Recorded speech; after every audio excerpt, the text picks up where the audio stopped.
Okay, hopefully you guys can hear me. Welcome back to day two of learning Python. My name is Adere. Today I have my webcam. Uh, so we're gonna continue off where we left. So let's get straight into it. I hope you guys are doing well today. So we're continuing learning Python 3.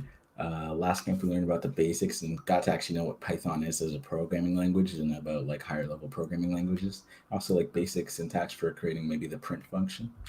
And so what Python was, or what Python is, sorry, how we write Python, installing Python, and just computer programming in general. So our goals for today's camp is to learn about Python functions. We already learned how to use the print function, so we've covered that. Learn what Python variables are, learn how to assign values to variables, and learn the main Python data types and how we use them. So since we got pretty ahead last camp, we're probably going to go a little bit above this. This is what the normal structure of it would have been. So we're probably going to go a little bit further in. Let's get started. So functions. So just as a quick refresher, since we did this closer to the end, let's talk about functions in the real world first. So function is a reusable action or statement that triggers a series of events. Many functions exist around us. An example of a function is cleaning your room. Because when you're cleaning your room, you have many steps. You have the steps of maybe sweeping the floor, folding your clothes, putting clothes away, stuff like that. So those are all steps together, and we can call on it using like one sentence. So maybe it's like go and clean your room, right? Or clean room function. So that's an example of a function we can say in the real world. So a function in Python. So a function is a block of reusable code that is used to perform an action. A function can only run when it is called. In Python, you can create your own functions, or you can use functions that are built into Python. So when you install Python, it already comes with a bunch of built-in functions. An example of a built-in function was that print function we discussed. And functions can use arguments. We'll be talking about arguments in a minute. So yeah, back to that example, when your parents tell you to go clean your room, they're essentially calling on a function from you. And this function might differ depending on what you have to clean or where your rooms look. So arguments. So an argument is provided to a function when you call it. When we create a function in Python, we are arguing for that argument to be taken with the function. So those parentheses after that function that we were talking about, we're going to look at this again. But those parentheses, we pass our argument within it, and that argument can have some type of relationship to the function and cause the function to do something slightly different or act in a certain way. So for an example, if we were to pass an argument with the function clean room that maybe you're assigned in real life, an argument can maybe be fast. So if it means fast, maybe that means you skip a couple steps and you only sweep your floor, or maybe you don't sweep your floor and maybe you don't fold your clothes and all you do is just vacuum. So yeah, fast could be a function we pass with that. So let me open up my IDE and we'll look at some examples ourselves. Okay, so we're back in here. I'm just going to create another test file because I believe I don't have it anymore. Let me just create a new file. Remember, this is the IDLE, the Integrated Development Learning Environment, for where we can write code quickly. I encourage you guys to go and install another IDE. I'm going to be switching probably for next camp. We're going to be using a different IDE. But for now, just keep it simple. We'll keep writing in here. So I'm just going to leave this like this, I guess. Let's go drag this like this and leave that like that. And then on the side here, I have my code, and then here I have my output. So we learned about the print function a bit already. This is what it looked like. I hope this is large enough for you guys to see. I might have to open this up on YouTube so I can actually see the chat myself. But yeah, we have the print argument like this, or sorry, print function like this. And this is pretty much what a function looks like. So once again, it's function name. I'm just writing this out myself. This isn't actually a function. And then we have the parentheses afterwards. And in these parentheses, we passed our argument. So for this print function specifically, the argument is the most important part about it because the argument is what we want to have print, right? So it could be a string like blah, blah, blah, and we could have that print, or it could be something else. And if there's people who weren't here for day one, the print function prints any message you want out to the Python shell, so the console. So yeah, for the print function, it's essential to pass an argument. So let's continue on. So yeah, that's an argument, and then hopefully that clean room function and the argument being fast, that makes a little bit more sense now. That'll make more sense once we start creating our own functions properly. because there are many reasons for why we do want to do that as well. So Python syntax for calling a function. So once again, it's the name of the function, then we have our parentheses, and then we can pass an argument with it. So the print function, just to put it again, the easiest way to get your Python program to communicate with you is by using the print function, and the print function prints a specified message out to that console. So variables, we haven't talked about that yet. So in math, a variable is a letter or a number used to, in math, a variable is a letter, it can't be a number, or a symbol used to represent any number. So for example, we just have with this basic algebra. So x is the variable in this case, and we know that x must be equal to 4 because 4 plus 4 is the only thing that equals 8. And yeah, so x is the variable. So variables in Python. So the way we use variables in math is somewhat similar to the way we use them in Python. Python uses variables to define things that are subject to change. So creating a variable and assigning it a value is very easy in Python. So we have our variable name first, we have the equal signs, and then we have happy. So this equal signs is an operator. We call it a, assignment operator. And yes, because we're assigning a value to it. So mood equals happy, and that's pretty much it. So we've already created a variable and we assigned it a value in Python. So variables are going to be, of course, used a lot, as you can imagine. So there are some rules to creating your own variable in Python. When you're creating it, it cannot start with a number. So it has to start with like a letter, or it can start with an underscore symbol. A variable can only start with, we already said that. A variable name can only contain alphanumeric characters and underscores. So from A to Z, of course, underscores, and 1 to 9, of course. But you can't do something like a hyphen in a variable name. It'll throw an error, and we can actually test that out for ourselves. So let's do that. How do I see this? Okay, I'll go like this.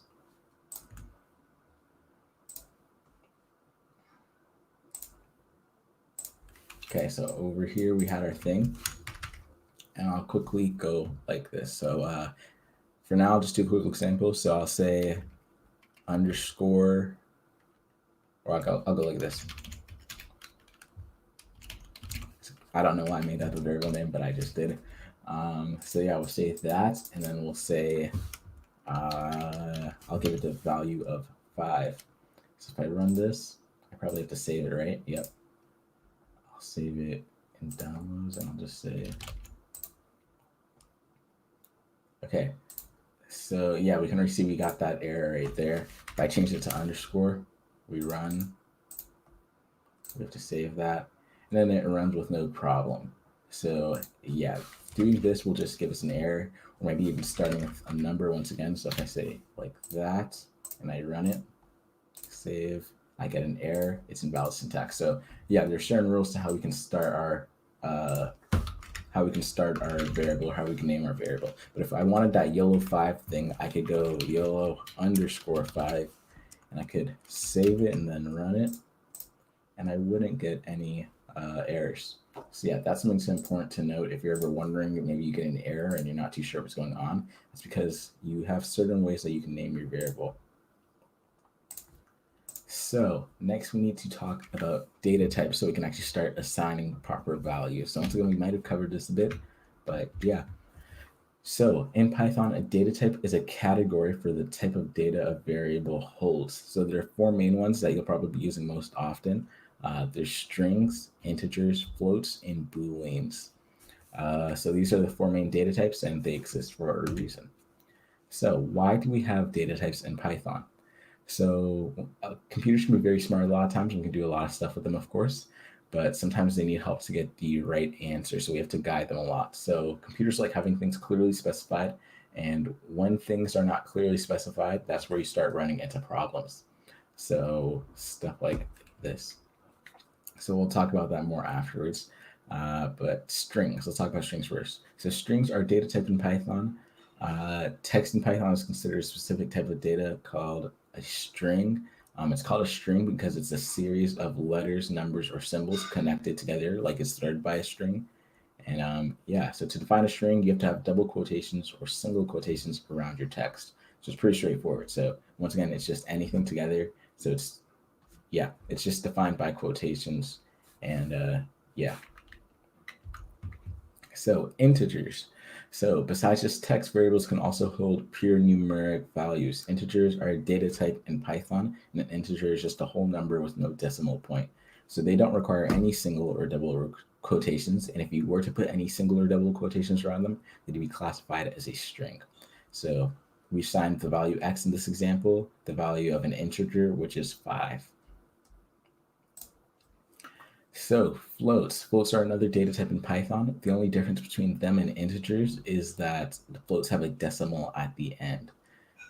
So yeah, just like integers, floats do not require any single or double quotations surrounding them. So it's just like this. And it has a decimal as an end. And that decimal, and not being a whole number, is what makes it a float. So booleans. So booleans, another one. It's a data type and it holds two possible values, which is true or false. And these are going to become really important for when we start making decisions with our Python program. So Boolean does not require double or single quotations surrounding them. And yeah, so it's important that we capitalize the first letter of the Boolean value, true or false, and that's pretty much what gives it that value. So if we had a lowercase f here, we get an error because it's not a string and it's also not a Boolean. And Booleans have to have the first letter start with a capital. So yeah. Okay, so that's pretty much all the stuff we need to talk about here. Now we're actually going to go put it into practice over here. So if you guys can give me a second, I want to load up this YouTube thing so I don't miss any questions. Just give me a second, please.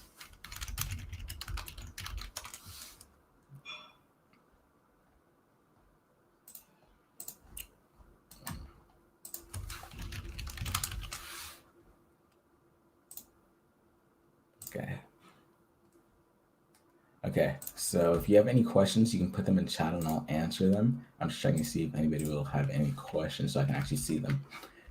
So yeah, let's continue on.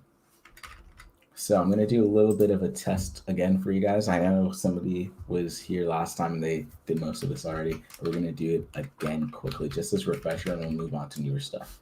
So let's go like this. So I'm going to create some variables. I'm going to give them a value. I'm going to say a.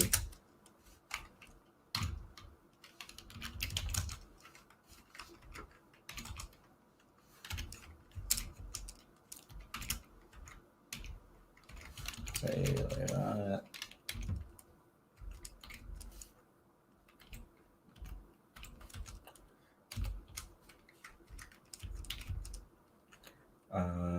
What should I say? I'll say this equals.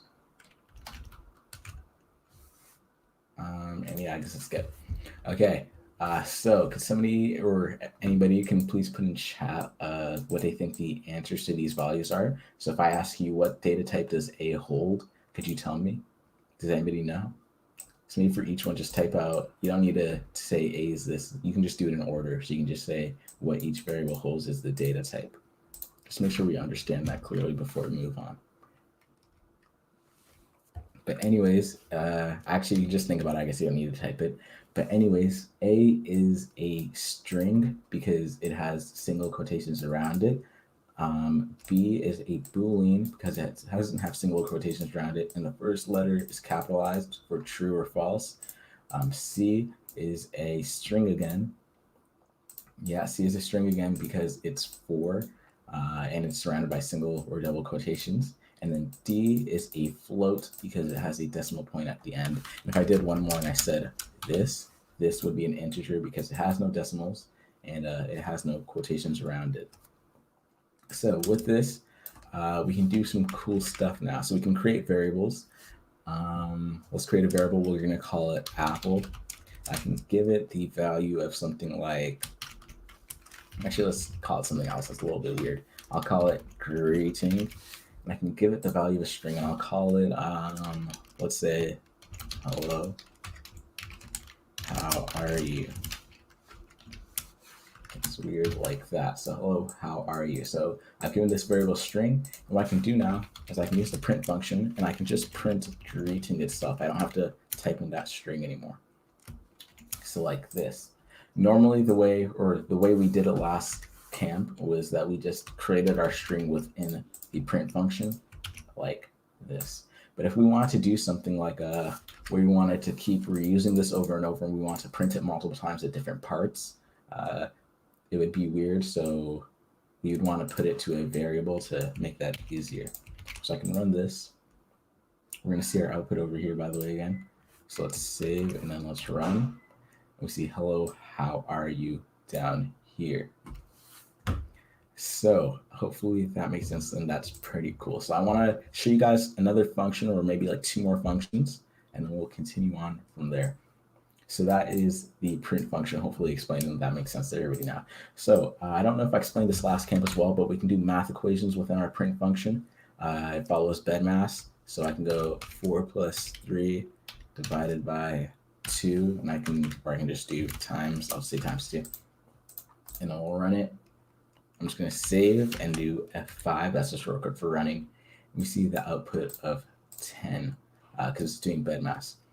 And yeah, hopefully that's making sense so far. And of course, we can tell because it did the multiplication first and then it did +4.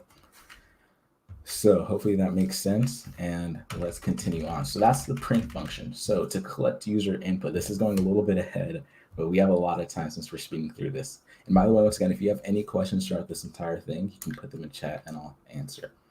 So that's the print function, but we don't always just want to be printing something to somebody. Sometimes we actually want to collect user input, or a lot of the time we want to collect user input. So to do something like that, we go use the input function. So it looks just like this. So you might be wondering what argument we pass with this, but we actually don't need to pass any in order for it to work. So we can go like this. I'm going to save this and I'm going to run the module. So we see that nothing happens, but now what we notice is that I can actually type in this box here. I can type whatever I want, and usually that's not what we can do. Usually if we're typing in that box, it means we're going to type in a command into the shell. But I can type in something, I can press enter, and nothing will happen, and the program will end. So yeah, if you're curious to see what argument we can pass with it, I'll show you, and then hopefully I'll explain it. So I'll say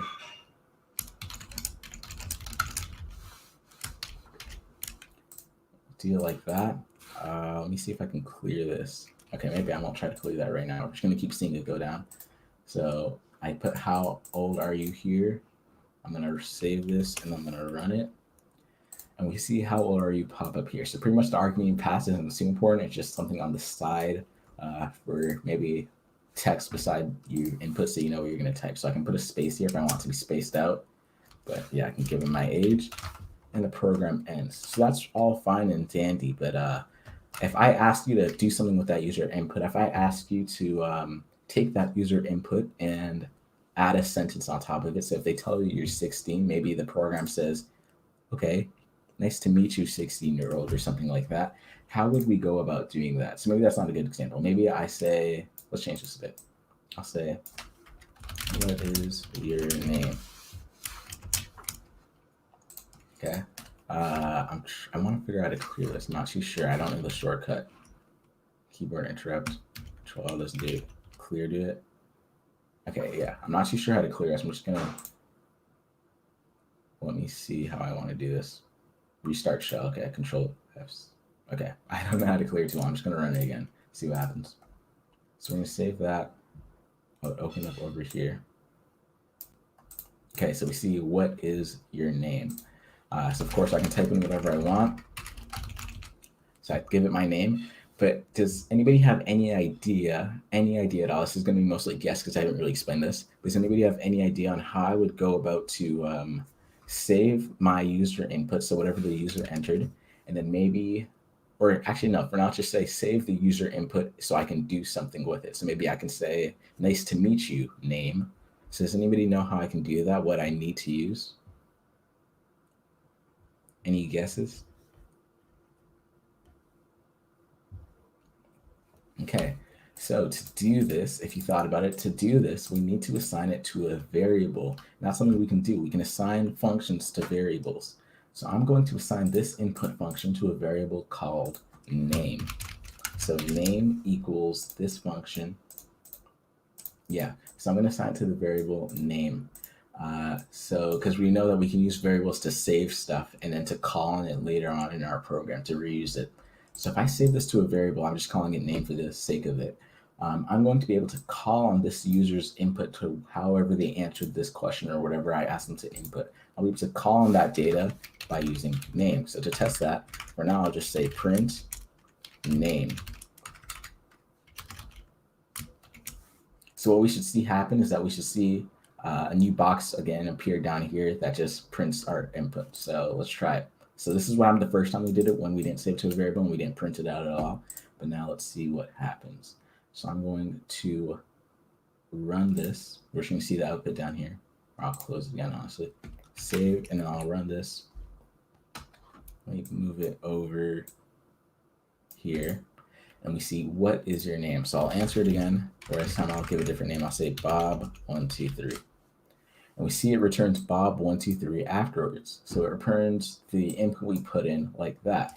And if that still doesn't make sense on why we had to use a variable to do that, if we simply didn't use a variable and we went like this, which other way could I get you to tell me to print out what the user said, right? If I said, okay, tell me what the user printed out, you'd be a little bit lost because you'd be wondering, how can I do that? I'd have to see it first, and then I'd be able to go write it out myself, right? But no, we can just simply do that with a variable. So we're using name here. So now let's add a bit of stuff to this variable. So first, let's talk about those data types again, and this is where it comes in handy. So I'm going to go like this. Or, you know, we're going to do it like this first. We're just going to leave, and I'll show you how we can do this. So what Python will do if you try to add two strings together, if you do string plus string, what's going to happen is that it's going to combine them together immediately. So if I have string plus string, the output will be string string.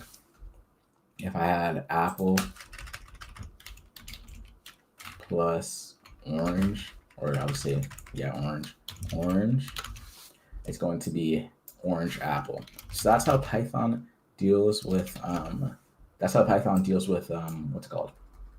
With adding two strings together. And that's where data types come in handy, and that's where it really needs it, because if it doesn't know the data types, it doesn't know what it's dealing with. Because as I said, computers are smart, but they need some help sometimes. So by it knowing that these are both strings, somewhere behind the code for Python, like how the language is built, it knows what to do with two strings and also knows what to do with an integer in a string, which is to throw an error because it doesn't recognize that.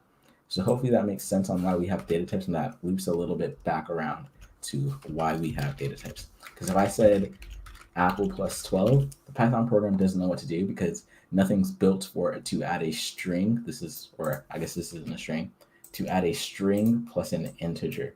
Now, it doesn't know what to do. But if something is built for when it's adding a string and a string. So hopefully that makes sense. So somebody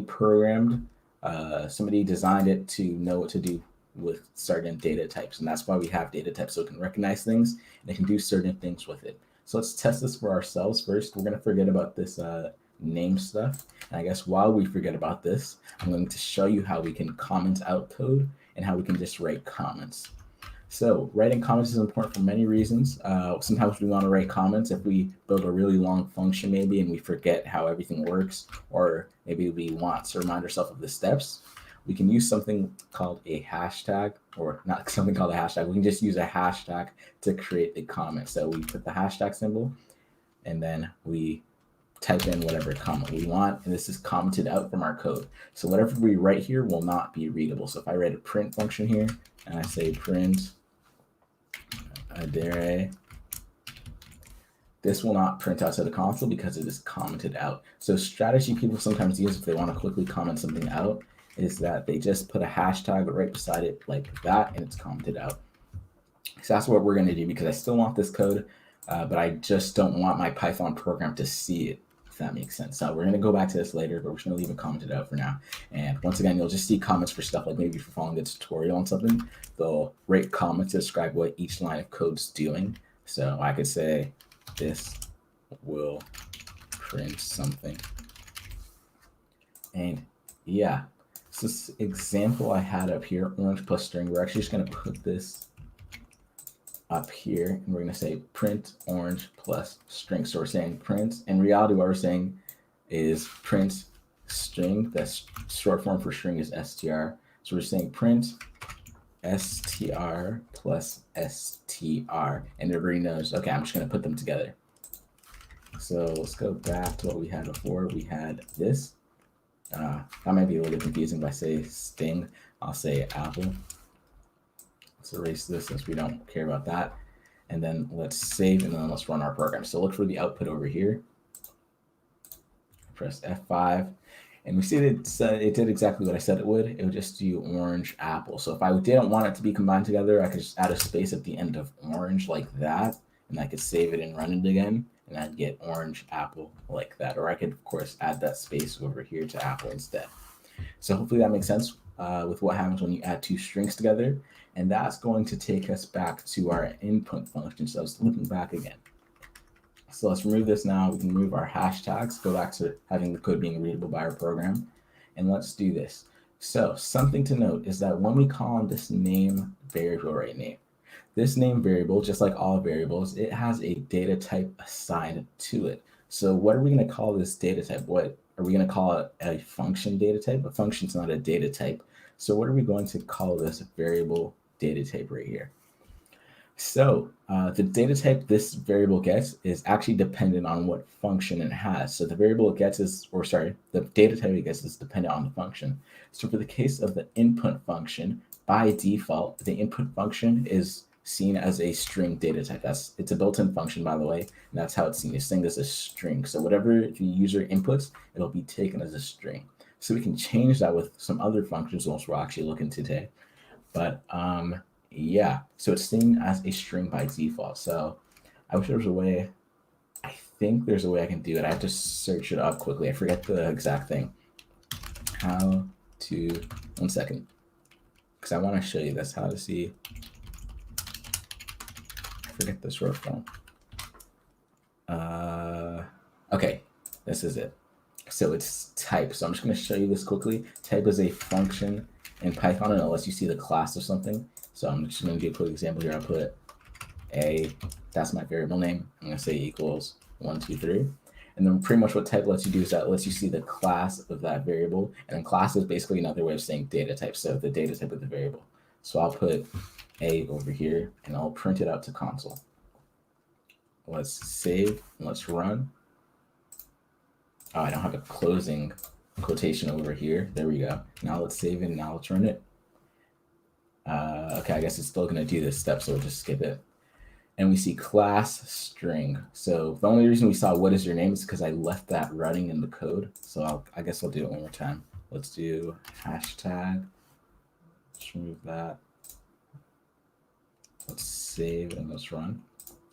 So benefits of using like another IDE is that, for example, with another IDE I use for actually writing Python code is that I don't have to keep saving it and running it. I can just run it and it will automatically save it. So it's just more efficient and saves time instead of me doing the save and run. But once again, this is just for the learning curve. So we see class str. So once again, we can just class, basically what we'll take it as right now is just data type. That's another way of saying it. And str, as we remember, is short form for string. So we can see class str, and that tells us it's a string. So let's do it for name, and let's see what it gives us. I'm actually not too sure what will return to me as well, but I do know what it will do. So let's save this, and let's run it. Oh, I don't have this commented out anymore. I guess I actually can't have it commented out. Let's say, well, let's go over here. Sorry, something's stopping me from writing. I think I have like a pop-up somewhere. Oh, there we go. It's good now. So let's say data, and we see class string. So why do we see class string? We didn't give this a string. We gave it a function, right? Well, once again, I said it depends on the function you're using and what the data type is going to be. So once again, for the input function specifically, the user's input, it'll save it as a string immediately. So even if I do this again, if I run this program again, if I run this program and I run it as what's called, I just type in numbers, we're going to see the class is still a string. And the reason it's a string is because that input function, whatever the user enters in, anything they enter in, the input function is just going to save it as a string. And that's how that function specifically works. So maybe with a different function, it would do something else. But with this function, it's going to save it as a string. So with knowing that, I want you guys to try to think about a way we can, a way we can add a user's input to an already existing string. So we can get that message saying, hello, name, how are you? Or hello, nice to meet you. And we're going to use that name within it. So I want you guys to think on that. And if you have any questions about anything I've done so far, please put them in chat, because this is going to be important stuff that we want to make sure we have down right before we move on. So if you have any questions at all, put them in chat and I'll answer them immediately. So let's clear this out again and I'll show us how we would go about doing that. So let's just go full screen here for now.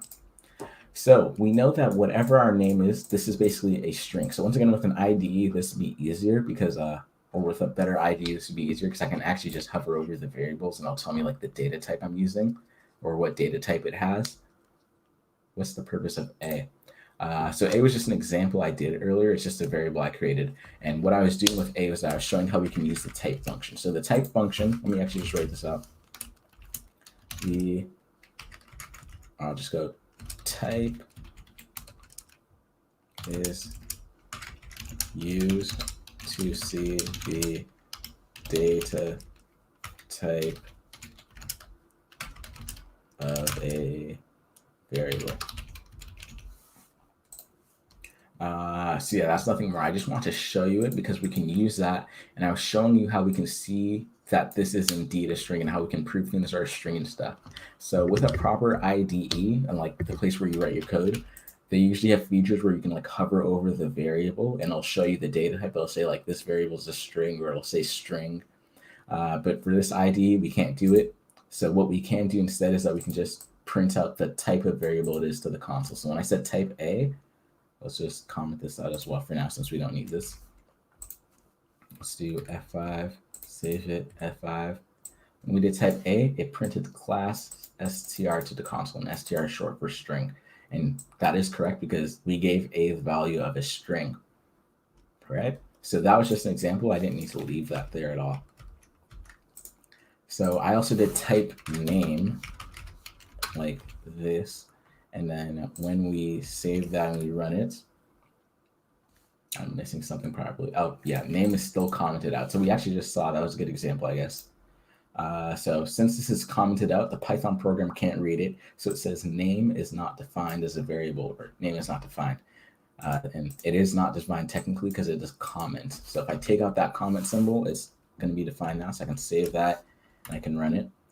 We see what is your name. I have to answer this first. I'll say that. And we see the class, and we see it's a string as well because we see class str, and I asked it to tell me the type of name it is. So hold on, let me go like this. Let me switch them out quickly. And there we go. So yeah, that's all cool. Does that make sense? If you could just say yes or no if everything makes sense so far in chat, I'll just keep going. So that's type. Type is just another function to do stuff like that. It might be useful in the future. You're not going to be using it too much for your actual code. But yeah, I need this hashtag here. So yeah. So now we know that the input function gives the value, or it tells us the user's value is a string. So whatever the user enters in, it'll save it as a string. So what we can do with that is that we know name as a string. And then we can do something like this. So I can say print, then we can do something like this because we know that if we add a string plus a string, we already know it's going to combine them together. So we can do something like this. So I can say print, instead I'm just going to put my actual string here. Actually, I'll do greeting. I'll create another variable. I'll say greeting. Let's put that back. Let's say greeting equals, let's say, hello, nice to meet you. Let's capitalize that. So now what I can say, these are both strings. Greeting is a string, as we can see here, and name is a string because input automatically puts it as a string by default. We can say greeting plus name. So let's run this and check out what happens. So I guess we don't need this anymore either since I proved my point with that. So I'm going to save this, run it. It's on this side. So here we go. So this is Python program. It says, what is your name? My name is Bob. It says, hello, nice to meet you, Bob. So for the user, it's pretty seamless. They don't see the stuff that's going on behind it, will like saving the variable and stuff. So it's just like this. Of course, I could format this better if I wanted. I could add an exclamation point at the end, or I could just go inside here itself and I could add the string again, because it's string plus string plus string plus string. But if I had something like this, do you have an idea of what's going to happen? What's it going to give me? Am I going to get an output, or am I going to get an error? Could you tell me in chat possibly?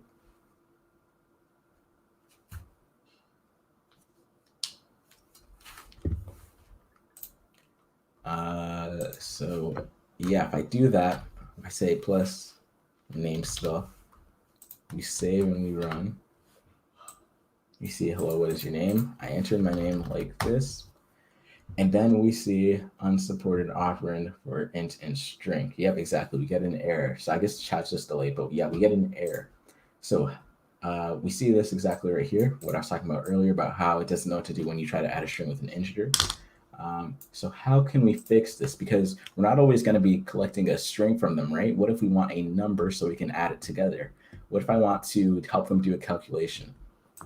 So maybe I want to ask for their age, and then yeah, let's just make a funny program. It's not going to be useful at all, but it's going to do something. So what is your age?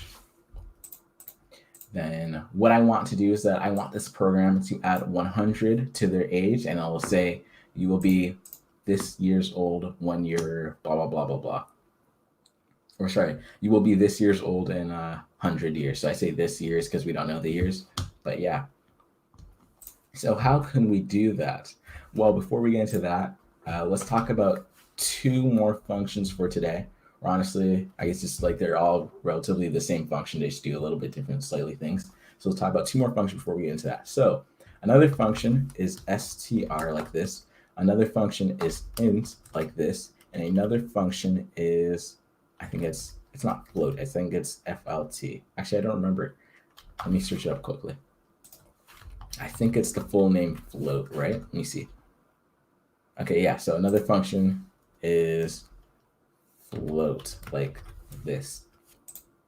And yeah, we'll leave it like that.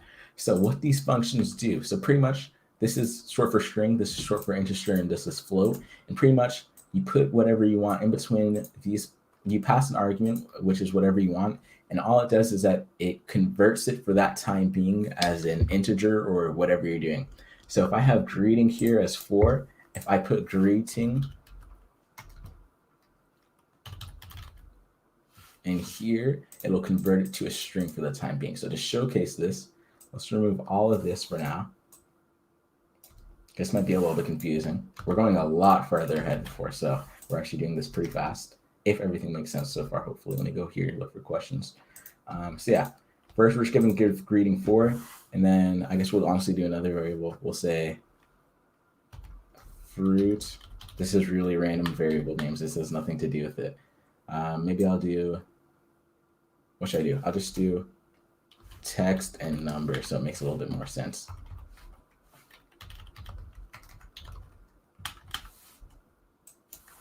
So the text is going to be 4, and then the number is going to be 5, okay?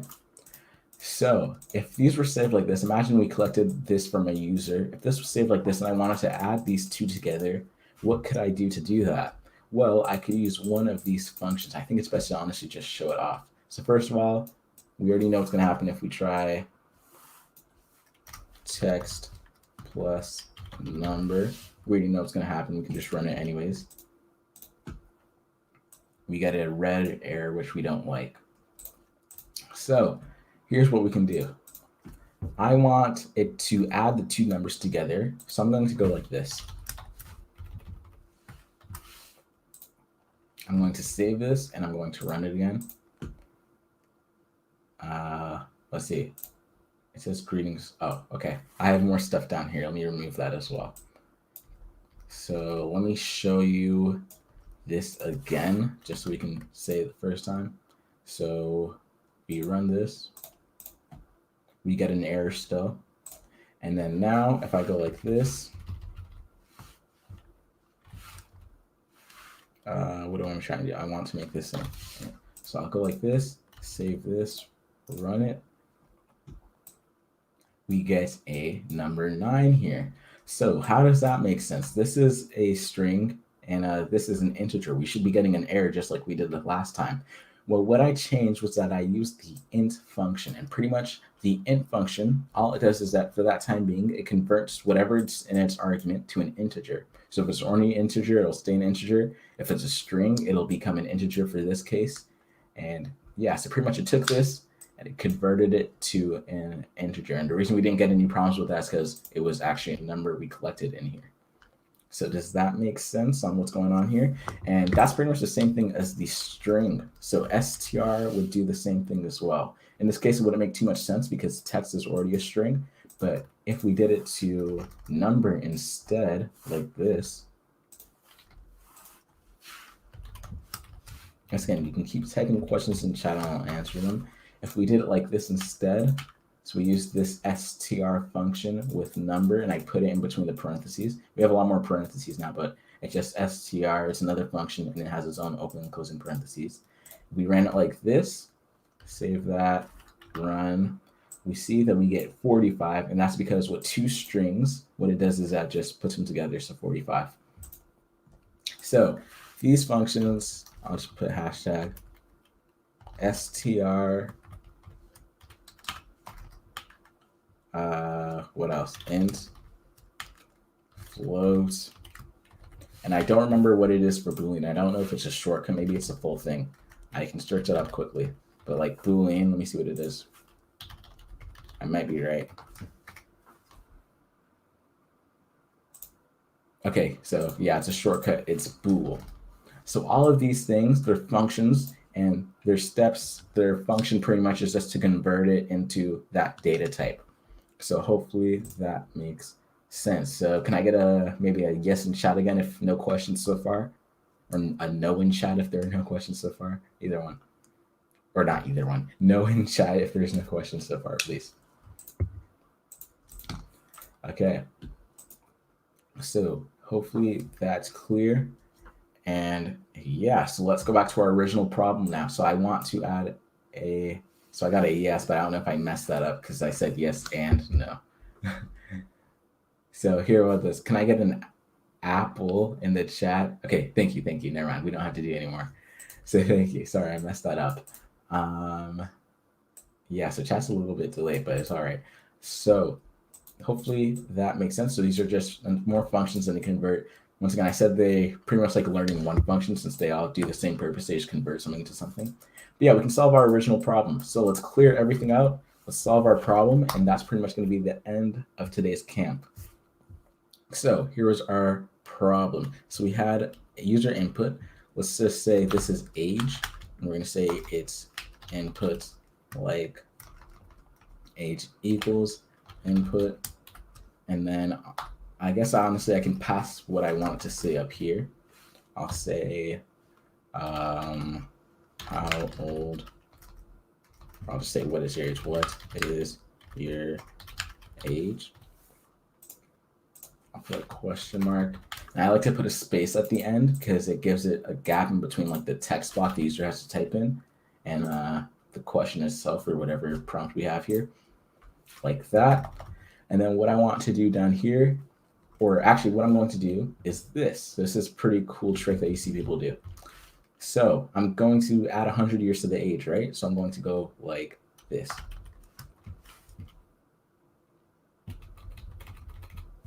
It's a pretty sneaky thing we can do because remember, this input function basically is a string data type because it takes the user's input and it saves it as a string. So this was already a string, but now what we've done is that we've put this in int and it should be an integer now. So to test this, we're going to use the type function that I just showed off earlier. We're going to go type. Let's add one more like that. We're going to say age. Save this, run it. We have to answer this first, so I'll just say whatever 10. And we see class integer. But before, if we had this removed, like so. Save, run, type in our age. I'll say 100 this time. We got class string. So we can just see what that int thing's doing it, and it's just converting it. So we can use that like nicely like this with the function here, and it will be converted to an integer. So now age holds the value of an integer. We can tell immediately because we have that int function and that input functions in between it. So it's nice like that. So now that this is an integer, what we can do is that with that age, we can add it to something, right? So first, let's make our prompt. So I'm just going to say text that'll display. I'll just call it answer, honestly. I'll say answer. I'll call it response. Answer is kind of weird. Response equals, it's going to say in 50, I'll say in 10 years, you will be, and we'll leave it like that. Honestly, I'll add the space here itself. Or actually, no, I won't. No, I will. Okay, so in 10 years, you will be, and then now we need to do the math behind it, right? So first of all, it's response first, response,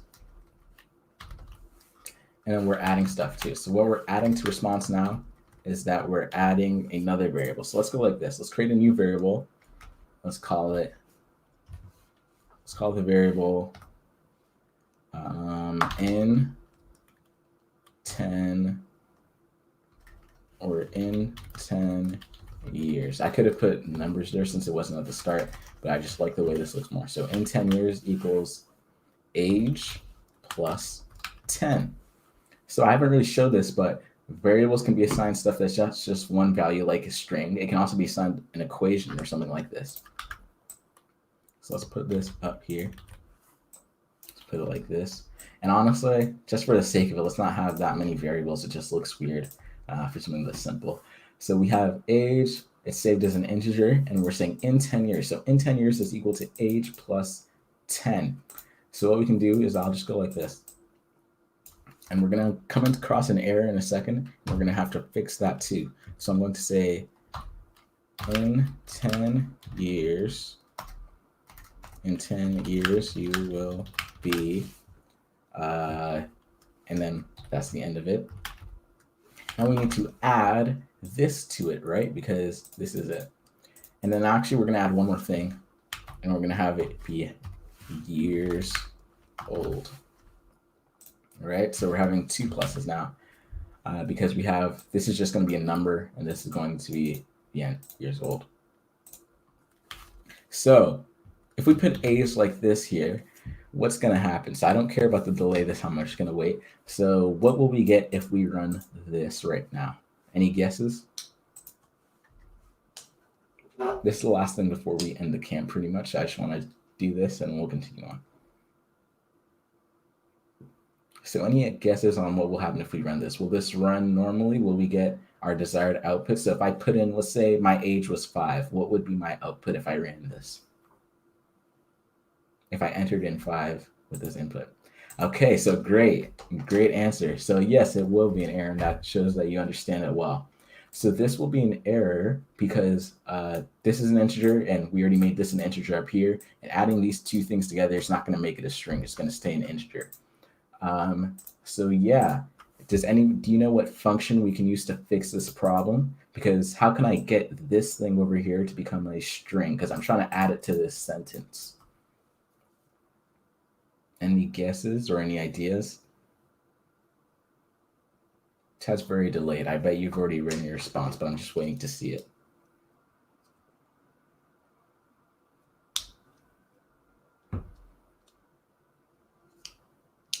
Okay, well, I guess the delay is a lot larger than I thought. I'll give it like 2 more seconds. Okay, so to fix this, okay, there we go, got there. So we can use str. Okay, thank you. Sorry, the delay is really large. Let's see if we can fix that for the next camp day. But yeah, we can use str exactly. So perfect. We use str, and that just shows how these things are actually useful. And you're probably going to be using these ones a lot, not just str, but int and all that. You're probably using them a lot because you're collecting a lot of user input. So we can use str, and then it'll add successfully, hopefully. But yeah, let's run this. Save, run, and now we have the final product. So let's actually close this so we can see all the gibberish disappear. So now we're going to run it. Let me go over here. So I can type in my age. I'm going to say I am 15. In 10 years, you will be. Okay, it looks like let me see where I made my mistake. Okay, first of all, that should be years old like that. It says in 10 years you will be. Oh, sorry. Okay, I put in the wrong variable here. I put in age. I meant to put in 10 years. If I put in age, it's just going to return the same age. So I meant to put in underscored 10 underscore years. So the reason we got 15, I'll show you. The reason we got 15 is because I put in the age variable instead of the string thing, instead of putting in 10 years, because age is also an int, but we want in 10 years to actually see in 10 years. So what else? I added the space here so it actually looks nice. So now let's see the final product. So save, run, comes to this display, drag it over here. What is my age? I'm 15.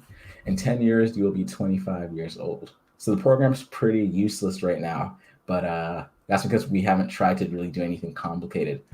But yeah, in 10 years, you will be 25 years old. So we did something now. And yeah, so we collected user input, we manipulated it and did something to it, and we were able to respond to it today. And a couple more functions as well, which is really useful. So that's pretty much getting to the end of the camp. Next camp, we're going to be making decisions with our Python program, so decisions on what it can do. But yeah, pretty much with what we've actually learned so far, we can actually do a decent amount. I show basic stuff like this to leave like all the creativity to you guys to go try doing something. But yeah, something you could try doing. Let me see. Decisions are very important to Python. That's a very important thing. So maybe you can't do too much to anything too weird right now, but yeah, by the end of next camp will be pretty cool stuff because you can collect user input, you can look at it, you can respond to it, and after next camp you'll be able to respond to it depending on what they say, right? So yeah, decision making, we call it like if statements. I'll basically give a sneak peek. So yeah, I'll give a sneak peek and then we'll wrap it up. So pretty much we could do something like this. We could say if age equal, or let's say if age greater than 10,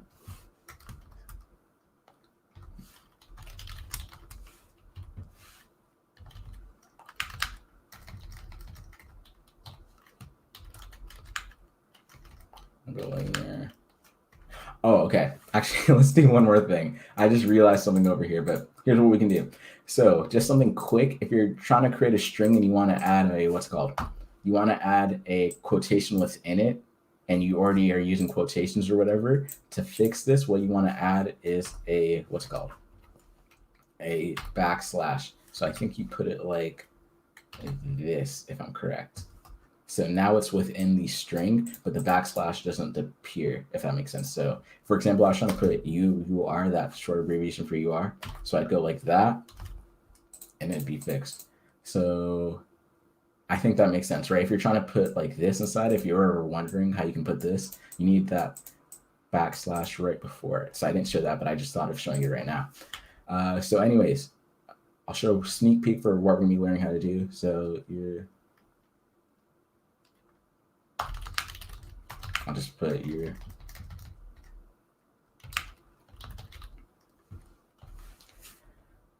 I guess, how old are you when you're a teen? 12? No, 13, I guess. You're a teen.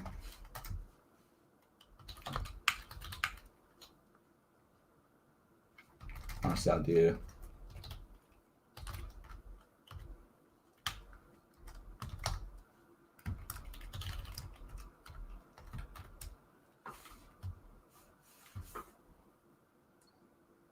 I'll go like this. And age.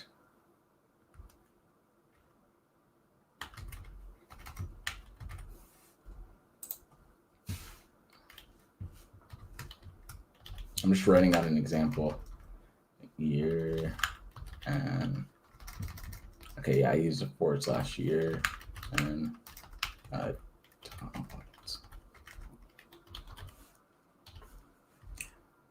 then one more I'll put in the middle.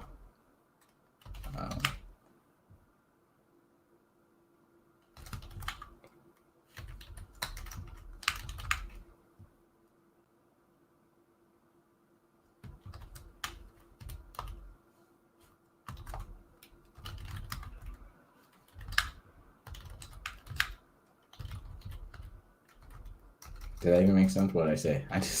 I'll say infant. I know that's incorrect, but I'll just put infant for now. And now I'll say infant. Actually, I'll just put children. This isn't too important, but I'm just trying to make it accurate. So yeah, let's erase all this stuff. So good job with all understanding all of this work we did. We did a lot today, honestly, in like an hour. We did a lot. But let's remove that. Go up. If an age, let me just make sure it's correct. Age greater than 13, age less than 19, near a teen. If age less than 13. Okay, so let's just run this and we'll test it, and I'll show you pretty much what's going on. Oh, I'd even create this symbol for age. Age equals input. Enter in age.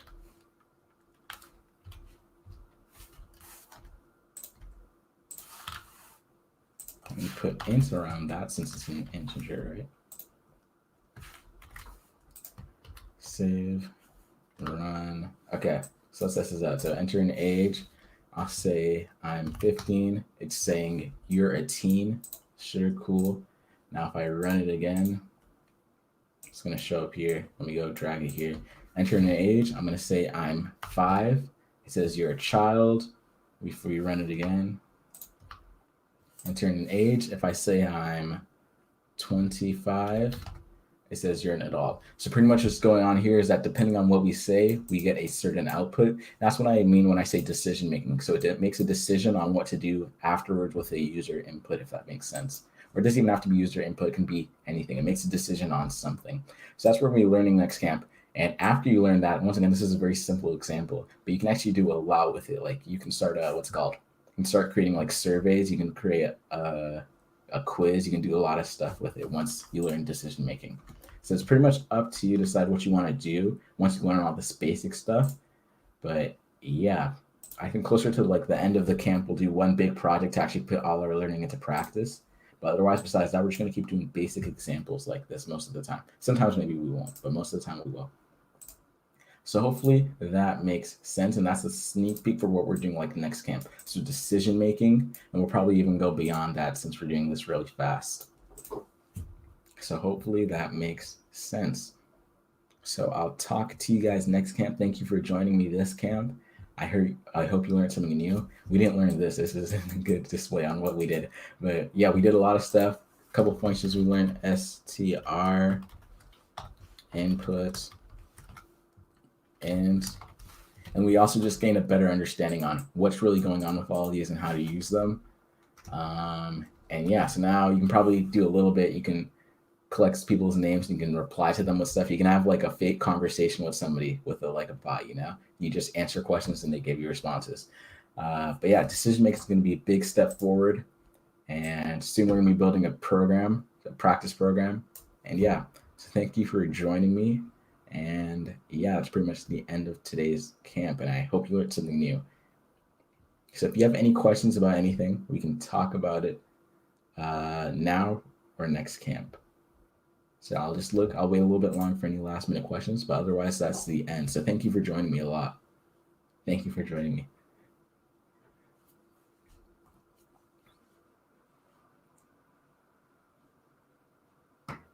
And that was very, very good job for just answering all those questions. You got the hang of it fast. I even tried tricking you with some of the questions.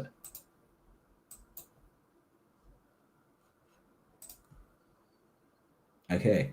So it looks like there's no questions. Maybe in chat, if you could type no questions, I'll know that's it. And then we'll end the camp there. So thank you for joining me. Just, can I get a no questions in chat?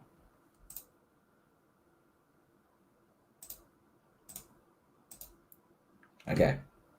So anyways, I don't know how big the delay is, but I'm guessing there's no questions. Okay, great. Okay, so I'll talk to you guys later and thank you for joining me. So goodbye.